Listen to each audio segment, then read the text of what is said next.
Hi everybody, welcome to week 2 of nursing research. I am hoping that week 1 went well for you, that you feel like you have kind of a basic understanding of maybe the differences between quantitative and qualitative research. I'm also hoping that you're starting to wrap your head around PICO questions. Again, for this week, week 2, you will be uploading into Moodle by Wednesday your PICO assignment. And you will also be doing a literature review grid this week. So I will touch on those again at the end of this presentation, but let's get started here and go over our content for week 2. Week 1, again, we're spending some time working with the library and doing some CINAHL heading searches. You were also to do a bit of a reflection on how you were approaching nursing research, and now this week we are going to build on some of that basic information from last week and really delve into qualitative research this week. There are some articles that I have posted on Moodle, and towards the bottom of your Moodle page there are also supplemental different research interviews with faculty here at Goshen College. Ones that I would point you to for this week in particular would be Gail Waybright's work on the experience of intubated patients, and also the interview that I did with Dr. Ruth Stoltzfus is a phenomenology study. So again, both of those are looking at experiences. One is directly related to patients, one is more of a study of how students learn, so more of an academic study.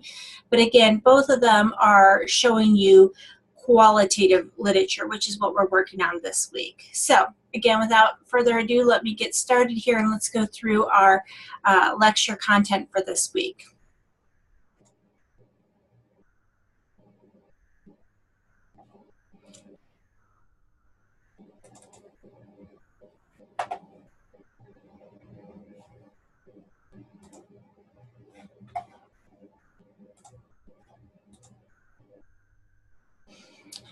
All right, so again, we are going to be looking at qualitative research for this week. And what is qualitative research? We touched on this last week, but let's delve into it a little bit further this week. Again, qualitative research seeks to answer the difficult why questions. It is usually an explanation or a description of an experience. It is really geared towards discovery. There is some phenomenon that you have kind of noticed or been curious about, and you want an explanation. You want to gather descriptive information, again, descriptive words rather than numbers to explain what this phenomenon is like. It is often used when you are just beginning to understand a phenomenon or if a new perspective is needed. Again, this is something that maybe you personally haven't experienced, but others have, or your patients have experienced it, and you want to know more about that. This is not a study that is looking to test interventions. We are not doing anything or manipulating our subjects in any way. We are just simply trying to understand from groups of people what a said experience was like. Again, this comes out of the discipline of philosophy and human sciences. The phenomenon that we are seeking to study often are best studied in their natural settings, in the settings that people are just in every day. And that is important because qualitative researchers are looking at the context of the phenomenon. So again, doing it in a very natural setting certainly helps with that. It is an attempt to interpret phenomenon and to decipher meaning that people assign to these experiences that they've had. The primary goal of qualitative research is to gather understanding. We want to understand different attitudes, behaviors, value systems, concerns, motivations, aspirations, culture, or lifestyle of how did all of these things affect the experience that the person is having, and how can we better understand that. choosing to use qualitative research. If we are interested in learning something more about the transition of how does it feel to transition from the role of being a floor nurse or a bedside nurse into the role of charge nurse, how can we approach this from a quantitative perspective? We could say, oh, you know, money-wise, I'm going to get paid more money perhaps to be a charge nurse. Or hours-wise, this is going to cause me to have more meetings, therefore this is going to add more hours to my time.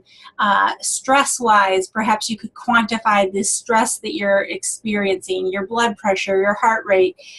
Some of those things are all things that you could numerically assign to this situation. Or we could approach it from a qualitative standpoint of, I would feel like I would have greater self-autonomy, or I enjoy having a little bit of positional influence. All of these things that could be lived words or understanding that would help explain the meaning of why it would be important for me to perhaps be a charge nurse rather than a floor nurse. Components of qualitative research. Again, you're going to start by kind of identifying what your question is. I am seeking to understand more information about what the experience is of being an intubated patient, for example. Once you've established your question, you want to review the literature. Again, of note, there is oftentimes less published literature available in qualitative research methods than quantitative. So you might need to review a number of studies that are related or on similar topics. And here is the one caveat that I will put out there is, for a study like this, oftentimes you might consider waiting to do your literature review until after the study, which is completely backwards and not the way that research is typically thought to have be conducted. But you might consider doing this if you feel like your review of the literature might skew what themes you are expecting to have emerge from your qualitative literature research. So again, keep that in mind. With qualitative, sometimes you might want to consider doing your literature review after you've actually gathered your data. So, study designs and methods. Again, design should fit with your study. And for qualitative methods, you might choose one of the three following methods. So again, we've got kind of two big buckets of nursing research. We have qualitative and quantitative. Again, today for week 2, we are working on qualitative data, the words, the meaning behind something. And there are 3 different types of methods that can be used in this study. Grounded theory, and we will do a literature review that is based on grounded theory to help us kind of understand this concept. Grounded theory is looking at a phenomenon with the direct idea that we are going to create a theory out of it. Phenomenology, which as I pointed you to, would be looking at both Gail Waybright and Dr. Ruth Stoltzfus's work on what a lived experience is. And then ethnography, again, for your online class, I would encourage you to watch the little cat herder video that I have put into week 2, and that's why there's a random little picture of a cat. Cat herder video is a video that I just super enjoy watching, and I really want you to then pause and think about cat herders as kind of a subset of society. What would be important values if you were part of a cat herder society? So again, watch that video with the idea of thinking of that as being kind of an ethnographic video of what would it feel like? What would it be like? What would be the experience of being part of a community like that? I hope that you enjoy kind of that little foray into what ethnography could be. Again, another part of qualitative research is sampling.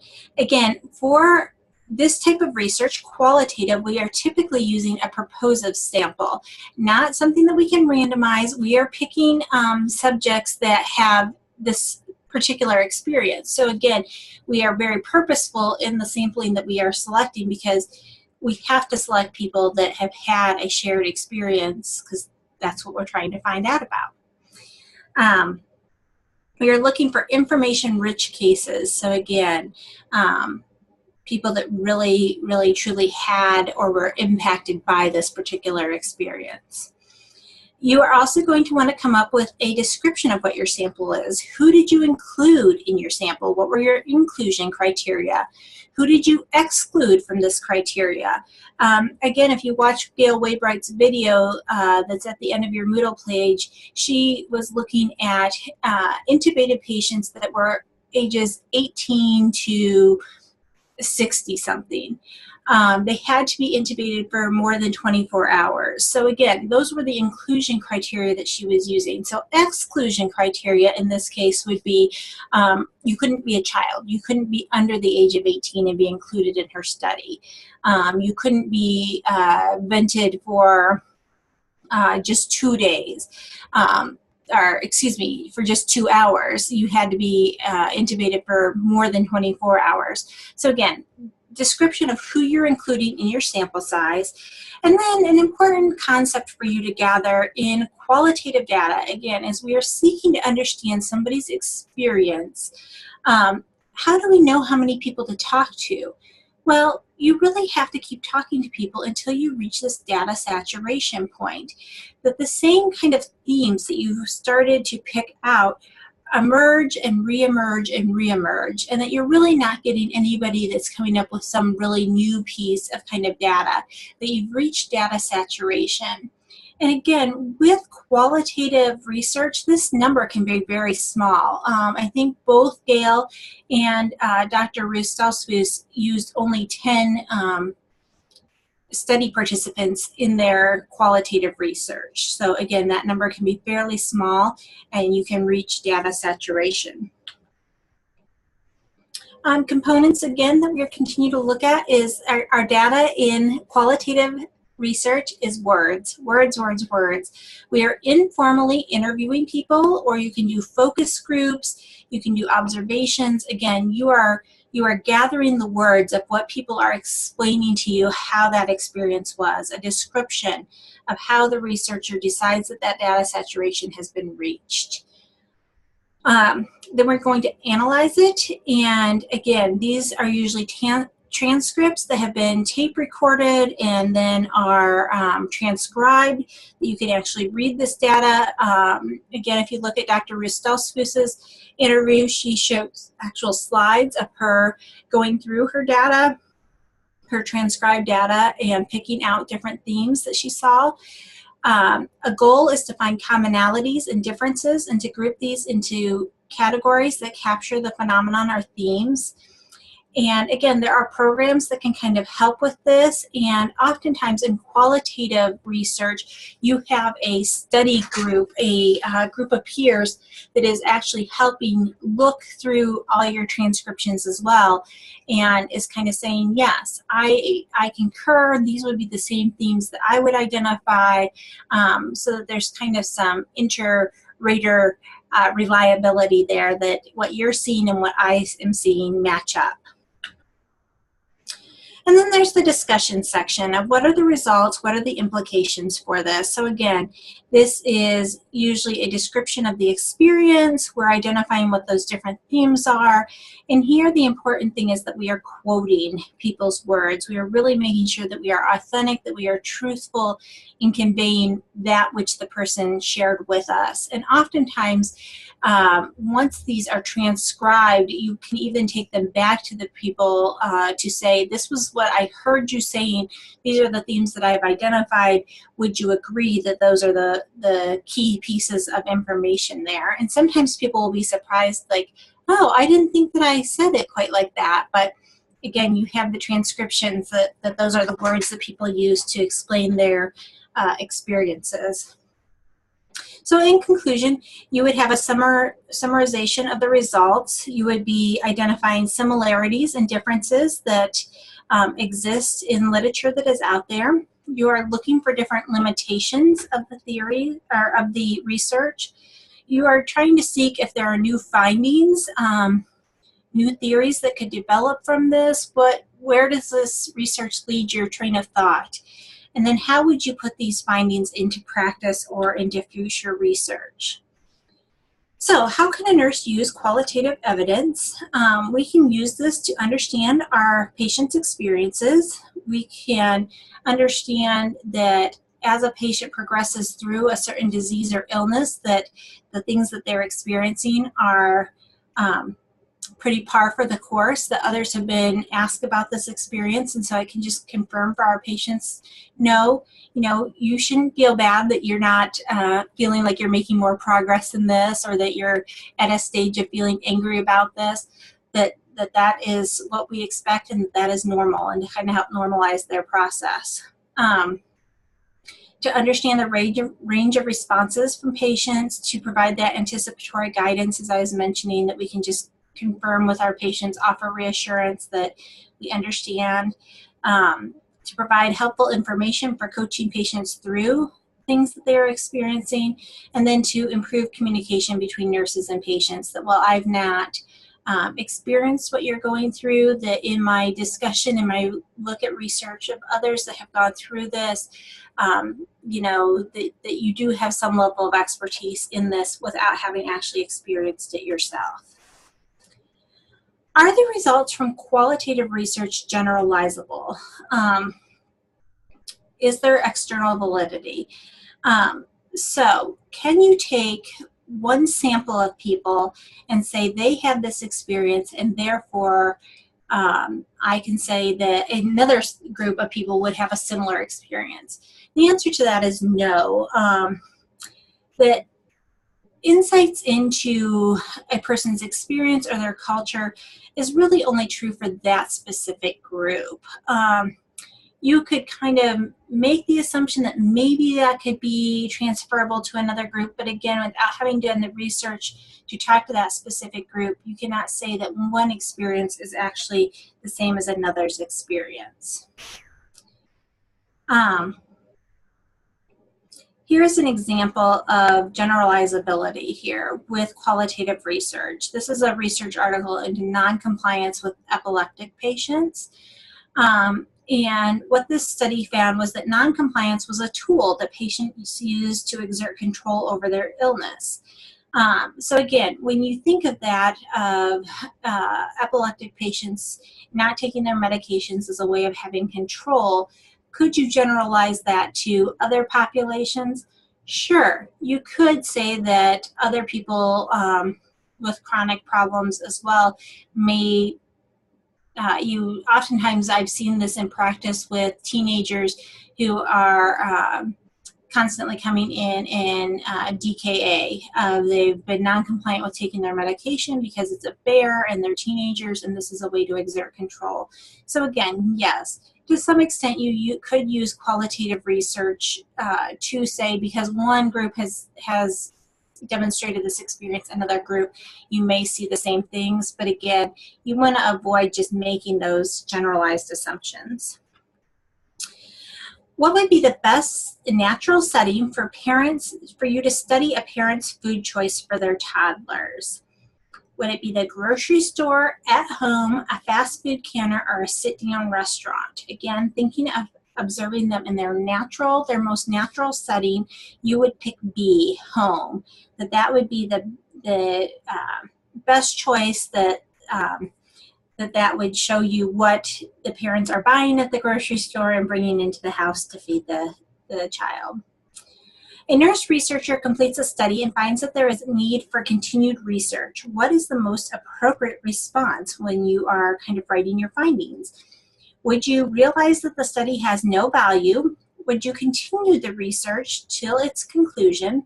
Would you stop the study until you had more time, or would you document this in the report's conclusion? And the answer is that you should continue on with your study, and you just need to document this, that this is kind of a section where there's a area for you to give your summarization to the reader, and that you can say, look, I found this, and there should be room for us to study this further, of just being really transparent that this is an area that you have not maybe anticipated, and yet it opens up future research to you. And again, the first step in qualitative research process is to do what? Are we going to pick out our study design? Are we going to plan recruitment processes? Are we going to review the literature? Or are we going to identify inclusion and exclusion criteria? The answer to this one would be C. Our first step is to review the literature. Then we can select our study design, our sample, how we're going to recruit for our sampling, and data collection. One type of qualitative research that I mentioned earlier is this of the phenomenological method. Again, phenomenology is just looking at a phenomenon that has happened. So it's the process of learning and constructing the meaning of human experience through intensive dialogue with people who are living the experience. This type of method rests on the assumption that there is a structure and an essence to shared experiences that can be narrated, that can be shared, that can be put into words. There is a study in your book on page 502 that talks about the experiences of nurse practitioners who are providing healthcare to the homeless as an example of this. Phenomenological methods and how you go about gathering data and analysis. Again, as I mentioned, we would read the participants' narratives, these interviews, these transcribed interviews. We would extract significant statements. We would highlight those and, again, do them verbatim or word for word. We would look to formulate meaning from each of these statements. Is there kind of a thematic meaning behind this? And you would repeat this process for every single interview that you conducted. You would integrate all of the resulting themes, and you would return to the participants to conduct further interviews. And you are seeking to stop once you hit that data saturation point where, again, you're not hearing new themes emerging. So that is phenomenology. Again, we said within this bucket of qualitative research that there are 3 types. Phenomenology is the first type. The second type we're going to go into here next is grounded theory. Again, grounded theory, we will do our lit review on this for week 2 here. You will read the article at the bottom of this slide, Becoming Normal, a grounded theory study on the emotional process of stroke recovery. So I will want you to read that and work on doing a literature review grid on that. Again, it's located on page 139. Grounded theory is an inductive approach that involves a systematic set of procedures to arrive at a theory about a basic social process. So again, we are looking at an individual experience and we are making a generalization based on that. This is widely used by social scientists because it largely describes a research approach to construct a theory where no theory exists, or in situations where theory fails to provide evidence to explain a set of circumstances. So, in conducting grounded theory, we would gather our tools, our interviews, our focus groups, our journaling. We would do our data collection and analysis, which would happen at the same time. So as we are kind of following our hunches in our interviews, we can explore those in kind of future interviews or in focus groups. And we can do our analysis with kind of open coding of things. And then we are going to break down our data line by line and examine and compare other data for similarities and differences. And again, our ultimate goal in grounded theory method is to create a new theory or to complement an existing theory. So, why might you choose to not do an exhaustive literature search for the grounded theory method of initiation of tobacco use by youth? A, it is not required. Allow the theory to just emerge on its own. B, you are biased. You used tobacco as a youth, so you have inside information. C, there is limited data that exists. Or D, this is not an option. You must do a comprehensive literature search. And the answer to this is A, that you don't want to kind of skew your data. You want to allow the themes to emerge as you are interviewing these youth. And so in grounded theory, the researchers bring some knowledge of literature to the study, but the consumer will notice that an exhaustive literature review may not be done. And this allows the theory to emerge directly from the data and reflects the values that are really integrated into the social process that's being studied. So in this theory, the product that emerges is grounded in data. So this is a grounded theory. It's grounded in the data.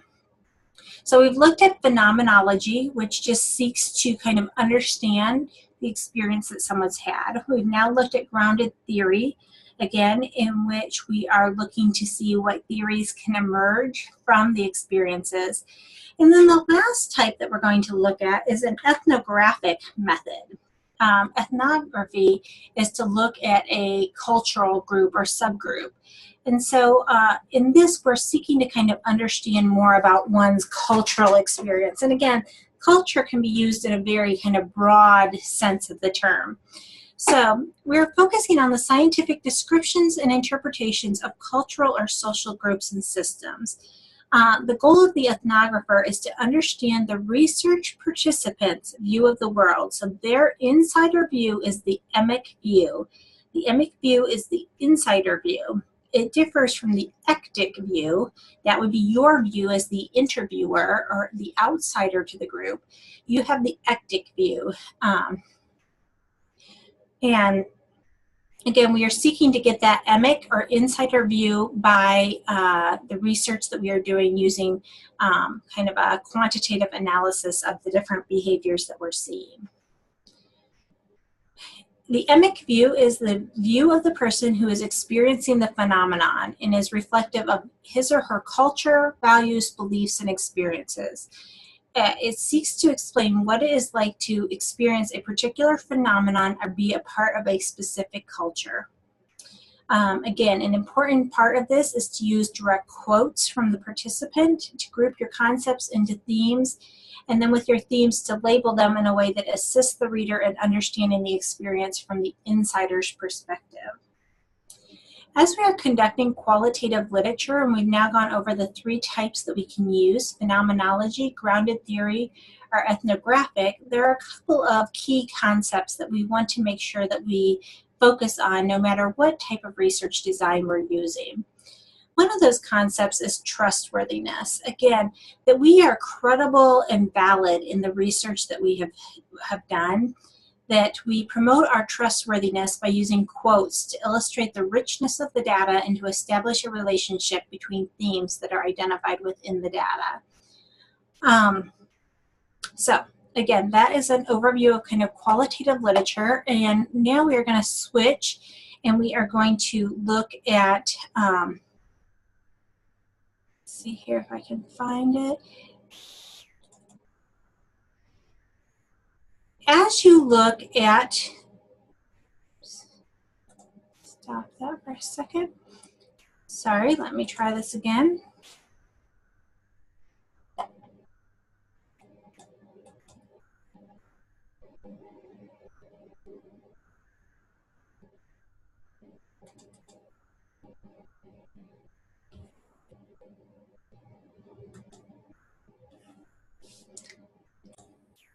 All right, now I've found what I wanted to share with you. Let me go ahead and share this with you. We're going to look at evidence-based practice and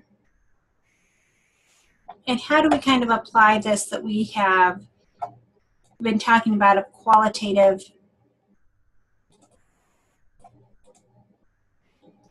research here.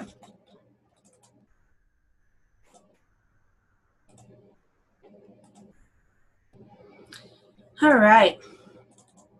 So what drives our practice as nurses? We can be driven by practice based on this is how we have always done things in the past, or we practice based on our own beliefs that this is the right thing to do for the patient, or that we're following our own procedures or protocols, and hopefully that we're following them based on evidence. That quality research has shown that this practice will actually lead to better outcomes.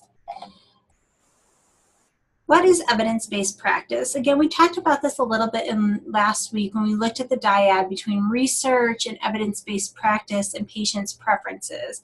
But evidence-based practice is really the delivery of healthcare that integrates the best evidence from well-designed studies with patient care data, and it combines it in a way to help honor and value patients' preferences and nursing expertise. Here is that same slide from last week where we see kind of the intersection of all three of those things coming together for us. And why do we as nurses want to practice in an evidence-based manner? Well, because we're committed to having high quality care and improved patient outcomes, because we want to have a greater sense of autonomy and career satisfaction, that we're professionals and that we understand how to gather research and look at our own research that's being done by nurses and really prove that we are a profession of autonomous nurses who can kind of direct our own careers. Again, if we are providing high quality patient care, oftentimes we're running into things where we are decreasing length of stays. We're providing such great care that we are reducing the costs that healthcare has. We can have extrinsic motivators as well, that we know the insurance companies don't reimburse us when our patients are readmitted or when they have hospital-acquired infections. So again, the external factors could be lack of reimbursement for things and not paying for those preventable things that we are trying to watch for. Think to yourself here a little bit, what barriers have you found to not being able to practice evidence-based nursing? And are there times in your practice where you've actually found the freedom to practice in an evidence-based manner? How did that feel when you have those differences? What could you do within your own unit to be a part of helping with this? My hope for you is that once you're done with this class, that maybe you could go to your manager or your educator and say, hey, if you have a new policy that you'd like to have me review with you or help you find research for, I'm happy to do that. Or if it's just time for our policies to be reviewed, assign me some. I'm happy to take the time to do that. It's a way of building your own professional practice. Some of the barriers that we tend to find in nurses not doing evidence-based practice is sometimes you just don't have the knowledge or skills of where to go about finding the right research to use for this. And since people aren't exposed to this very much, we don't see that many people that are mentors or role models in this kind of behavior. And so again, that's kind of what I'm seeking to develop you into, as kind of a role model of, hey, I know how to do this and I can do this.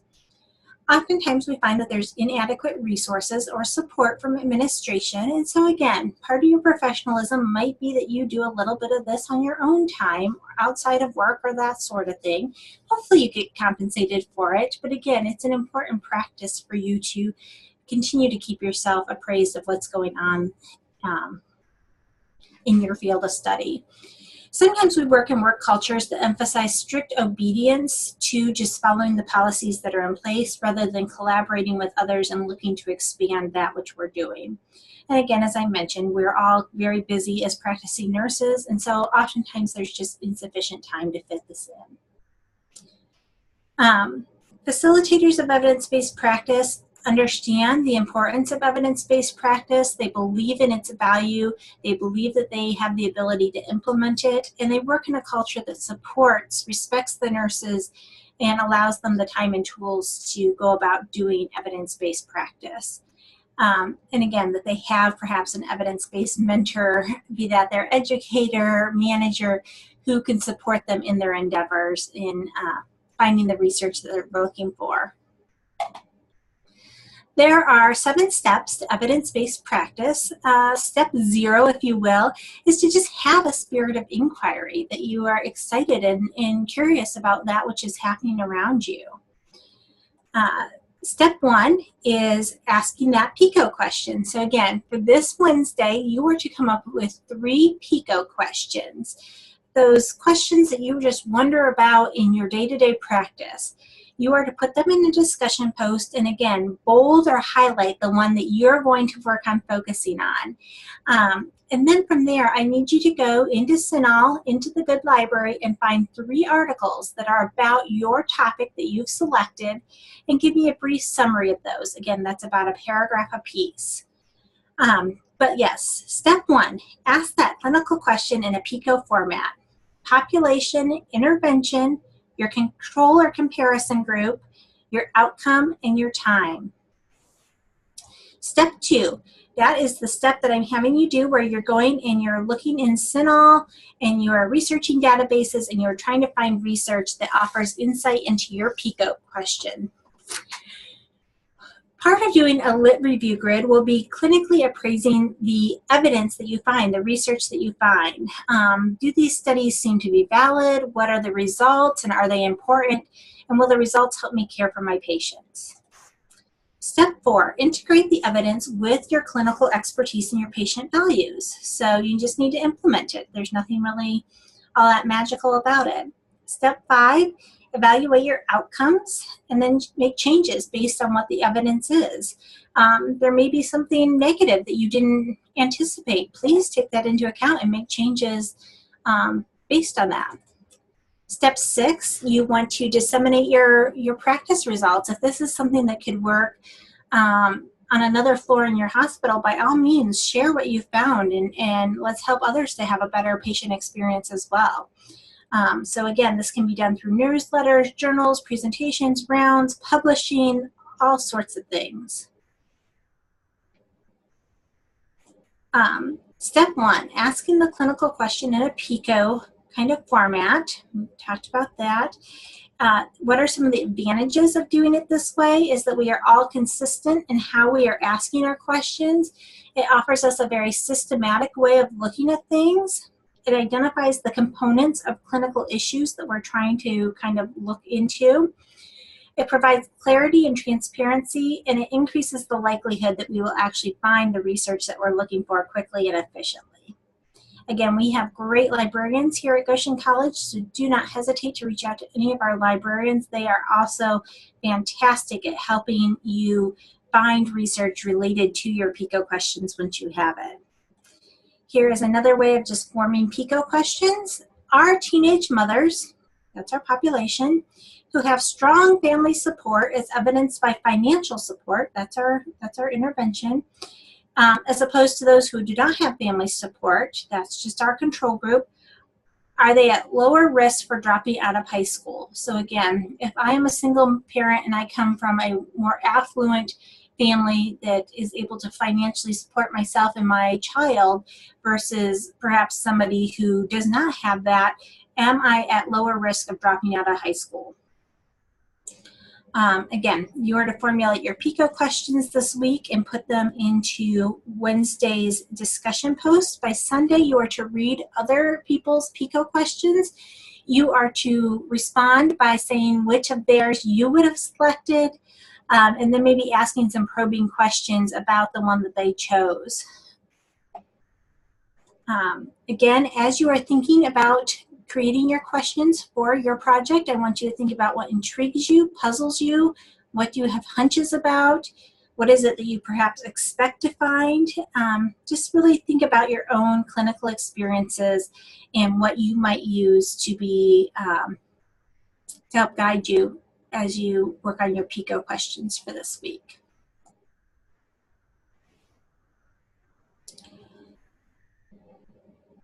I'm going to create a video that pairs with this week, because the second piece that you needed to do for this week, along with the PICO question due Wednesday, is on Sunday you need to have completed the literature review grid for this week. And I am going to, as I said before, at the beginning of week 3, post a video to you where I have gone through that literature review grid, and it can be kind of a self-study guide for you to walk with me through that and make sure that we are on the same pages with things. So that will be the next thing that you should expect to get from me on this class, would be an overview of the literature review grid that you were doing. All right, I hope that you have a better understanding now of week 2 of qualitative literature, why we use that, And then again, just a bit of a reflection on evidence-based practice as you start thinking about your PICO questions that you are going to develop in this class. Just as a reminder, qualitative research, we have 3 different types: phenomenology, ethnographic, and grounded theory. All right, join me next week where we'll start looking at some concepts related to quantitative research. Bye.